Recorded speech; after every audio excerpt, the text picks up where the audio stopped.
Ces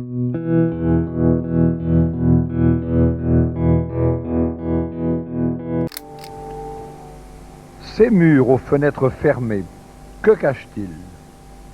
Les Nantais en parlent à demi-mot, comme de quelque chose qu'ils craignent. Une prison, peut-être. L'aspect extérieur en est le même. Et pourtant, s'ils regardent plus haut, ils aperçoivent la croix. Elle domine l'ensemble du bâtiment, du jardin et tout le voisinage. Voici un extrait du reportage de Fernand Baron tourné en 1952. Ce médecin nantais, cinéaste amateur, y présente la congrégation de Notre-Dame du Refuge, appelée à Nantes les Dames Blanches. Ces images sont rares car elles permettent de pénétrer à l'intérieur d'une institution religieuse qui pendant plus d'un siècle a accueilli des milliers et des milliers de filles pour les élever, mais aussi pour les corriger. Ces filles, enfants ou adolescentes, sont orphelines ou abandonnées. Elles ont pu être confiées aux religieuses par leurs parents en difficulté ou par l'assistance publique. D'autres, considérées comme déviantes, sont conduites aux Dames Blanches par leurs parents mécontents ou par la justice pour être rééduquées. Les Dames Blanches, à Nantes, ont accueilli ces filles jusqu'aux années 1970. Il s'agissait d'une institution fermée, un couvent avec ses jardins, sa basse-cour et ses ateliers de travail, situés rue de Gigant, au cœur de cette ville portuaire très animée. Sur ces images, nous voyons un regroupement d'anciennes pensionnaires qui viennent célébrer en 1991 le 350e anniversaire de la fondation de la congrégation. Ces jeunes filles, devenues femmes, peuvent raconter leur expérience de l'institution. C'est l'une d'entre elles, André, que nous avons invitée à témoigner. Elle ne souhaite pas s'exprimer à visage découvert. Vous entendrez donc une conversation avec David Niger, historien, spécialiste de l'histoire des institutions d'accueil pour jeunes filles. Ma mère, notre mère, malheureusement, elle m'a pas élevée. Parce que on a été placés pour des raisons de sa situation à elle. Donc elle n'était pas reconnue pour nous élever. Donc on était pris en charge par l'assistance publique qui nous ont placés chez les sœurs. Jusqu'à 14-15 ans, j'ai toujours voulu la retrouver. Parce qu'autrefois, on ne nous disait pas pourquoi qu'on était là. Et ça a été aux oreilles de la supérieure. Quand elle a vu que je voulais me sauver de la pension pour aller retrouver ma mère, il était temps qu'on me mette au parfum, parce qu'on ne savait pas pourquoi elle m'avait mis là, pourquoi. Donc, quand elle m'a dit la vérité, fini. La mère, j'en parlais plus, ni récolter ça m'a carrément coupé l'envie de la revoir. Et quand vous arrivez chez les sœurs à 4 ans, oui. 48, donc c'est votre deuxième naissance. Ah, moi, c'est ma maison. Je suis née là, pour moi, à 4 ans. J'ai des flashs d'être dans une maison, c'était des religieuses, c'était assez sombre, elles étaient en blanc, c'était l'assistance publique. J'ai sauté dans les bras de la sœur, mais on ne pouvait pas l'appeler maman. Que dans ce temps-là, c'était des religieuses. Mais pour nous, c'était notre maman. Quand on rentrait dans une section, s'il y avait deux prénoms comme nous, mettons Jacqueline et puis moi André, il y avait déjà une Jacqueline. Donc, il fallait changer de prénom. Moi, on m'a pas changé mon prénom. Parce qu'il n'y en avait pas, mais la fille qui est venue après moi, qui s'appelait André, on l'a appelée Andrea. Au réfectoire, la nourriture du corps passe au second plan. Le spirituel garde sa prééminence. Elle prie avant de prendre le repas. Toujours frugal d'ailleurs. Silencieux comme le demande la règle. Elles écoutent la lecture spirituelle. Elles prient toujours. Elles prient partout parce qu'elles connaissent la grande misère du monde et demandent à Dieu de pardonner à tous. Puis il y avait quand même des consignes, tout en étant petite, comme au régiment. Telle heure on faisait ci, telle heure on faisait ça, c'était comme ça. Donc on savait le matin, on se levait à 6h30 ou à 7h, je sais plus. Bon, soit qu'on allait à la messe parce que c'était réglementaire. Après, il y avait l'école. On allait à l'école qui était par les religieuses qui nous faisaient l'école. Il y avait 2 religieuses. Et toute petite, vous aviez que l'école ou vous faisiez aussi d'autres activités dans la journée? Nous, il y avait quand même du sport pour ceux qui étaient capables. Moi, jamais. J'avais derrière trop lourd. Et puis, autrement, on faisait donc, il y avait un terrain de sport à la maison. Donc, il y avait quand même des cours de gym quand même. Alors, on faisait du travail manuel. On faisait du canevas, on faisait du tricot, c'est comme ça que j'ai appris à tricoter. Et puis, il y avait quand même de la couture qu'on faisait.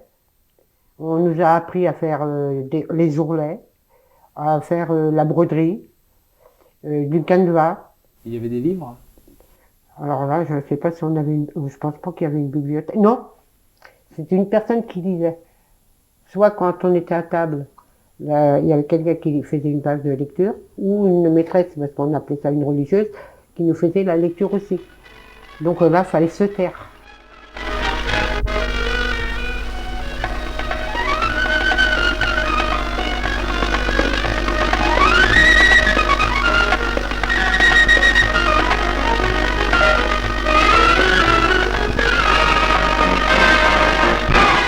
Vous avez des souvenirs de toute petite jouer, comme on le voit dans le film? Oh que oui, oh que oui. Et le Noël qui était marquant pour nous, est-ce on allait donc, ça va se passer là, on allait mettre nos souliers dans une grande salle qui était religieuse. Donc on mettait nos souliers et on allait donc à la maison et le lendemain, on allait chercher notre jouet. Donc c'était en rang, on avait nos, alors fallait que ça soit propre et tout ça, d'une joie de recevoir des jouets. Et c'est là que je me rappelle d'avoir commandé une petite poupée, et je l'ai eu, mon baigneur, que j'ai gardé jusqu'à moi 16-17 ans.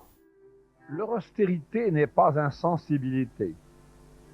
Il suffit de les voir avec les petites orphelines, à qui ils se sont voués pour constater toute la délicatesse de leur cœur, semblable à une maman, à une grande sœur. Les petites ne se plaignent jamais. Elles passent leur journée à courir dans les couloirs, aller de l'une à l'autre, trouvant ici un gâteau, une sœur pour s'intéresser à elle, là un jouet. Quand on était à table, il fallait pas parler. Silence. Silence, souvent. Tous les jours, c'était silence. On n'avait pas le droit pas le droit de parler, pas le droit c'était rangé deux par deux. Et la première qu'on entendait parler, Mais quand on n'a pas le droit, des fois on le prend, non? Mais après, c'est arrivé, c'est arrivé. Oui, moi, personnellement, j'en ai fait baver à une religieuse. Parce que, pour apprendre sur le jeté passage, donc on avait une page de lecture à apprendre par cœur. Moi, je disais, c'est bien, si tu veux pas qu'on dort, toi non plus, tu ne dormiras pas. Donc, je faisais exprès d'attendre le plus tard possible. La religieuse, elle dormait dans votre dortoir? Non, elle avait une petite chambre. Et le coucher, ça se passait c'était à quelle heure? Ah, là, c'était bien ça. L'été, on se couchait à 9h, parce qu'il faisait jour, donc on avait le droit. Mais autrement, le soir, on se couchait comme des poules, quoi, presque. Alors, l'hiver, on n'aimait pas trop ça, donc on n'avait pas de chauffage dans les dortoirs. Là, il y avait la glace une année, je ne me rappelle plus à quelle année, c'était 61 ou 62. Il y avait de la glace le long des vitres, comme ça. Et on dormait. Donc on avait 3 couvre-pieds à peu près dans le lit, pour pas qu'on ait froid. On n'avait pas de bouillotte. Hein. Donc, alors là, on traînait pas pour entrer dans le lit, hein, mais bon. Et à 9h, extinction de feu. Comme à l'armée, pareil. Avance! T'es bien comme toutes les autres, avec le diable au travers du corps.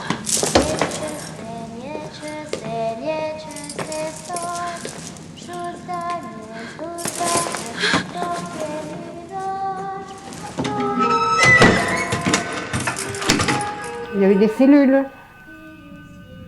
Là, les filles, quand fallait vraiment avoir fait une grosse bêtise, hein. Mais elles étaient dans une cellule, donc ni chauffée, avec le lit scellé au sol. C'était vraiment une cellule. Moi, j'ai été faire un tour. C'est pour ça que je le dis.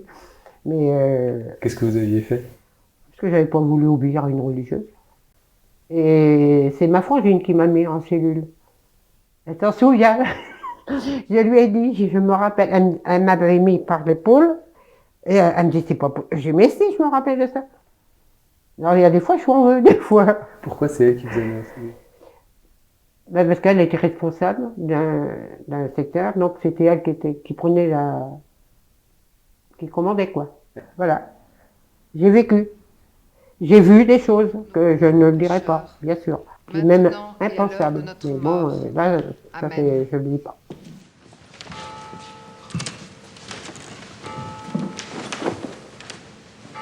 Mais c'est pas possible. Mais je suis levée depuis 3 heures. Ça serait sec? Prétentieuse. Va avec l'épiceuse. L'hygiène, c'est Alors. quelque chose de particulier dans une grande institution comme ça. Alors si je vous disais qu'on se changeait une fois par semaine, la culotte, la chemise. Et on avait en même temps le soir pour voir si on avait fait pipi dans la culotte. Et quand on avait malheureusement fait ou dans le lit ou un truc comme ça, on nous mettait la culotte sur la tête. À l'adolescence, un peu plus compliqué aussi. Voilà. On en avait parlé la dernière fois. Moi, si on veut aller par là, j'avais 15 ans quand j'étais formée. Donc j'ai appris, c'est mon de dire, de voir les filles. Quand ça m'est arrivé, je savais ce que c'était. Mais autrement, non. Les filles, elles demandaient qu'est-ce qui se passait. L'instruction n'est pas négligée. Elles sont toutes préparées au certificat d'études et au CAP par un travail quotidien avec des classes de différents niveaux. Certaines apprennent la sténodactylo pour devenir secrétaire. Tout à l'heure, nous verrons que l'enseignement ménager y est donné dans des conditions absolument parfaites. Quand vous êtes sorti à 21 ans. Avant 21 ans. Et ça s'est passé comment pour vous la sortie? Ben, moi j'ai eu une chance, moi. Je le dis franchement. Grâce là, j'étais quand même au Lion d'Angers, je ne sais pas si vous connaissez un petit peu, au château de l'île Briand, chez une comtesse. Donc j'allais à Pâques, j'allais aux grandes vacances. J'ai appris là. J'étais chez un médecin, travaillé docteur Dehec, boulevard Saint-Aignan.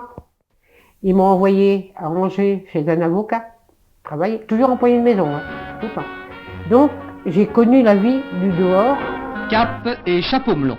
C'est ainsi que Daniel Echter, couturier de 23 ans, voit les lycéennes d'aujourd'hui. D'une collection insolite qu'il a présentée dans la rue en compagnie d'une consoeur. Et donc au moment de la sortie, ça s'est bien passé. Ah bah oui. Parce que ma sœur, elle n'a pas eu cette chance. Elle a, comme on dit, elle a été dans la gueule du lion. Ouais. Elle me le dit souvent, elle dit, t'as été plus vite dans la vie que moi. On avait peur de tout. On se promenait dans les rues, des trucs comme ça. Dès qu'on avait l'impression qu'on était suivis, on était des vrais, enfin pas moi, mais bon, c'est arrivé. Ils avaient peur de tout. Une voiture qui s'arrête trop près de nous, on nous a foutu tellement les pétoches.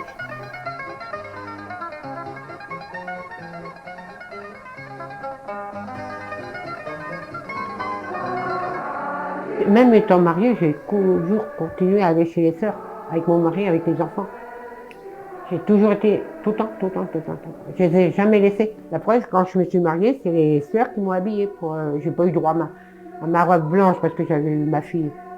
Mais Et quand vous retourniez voir les sœurs bah, avec j'étais votre mari et contente. vos enfants, j'étais contente. et les sœurs étaient comme ça. Ouais.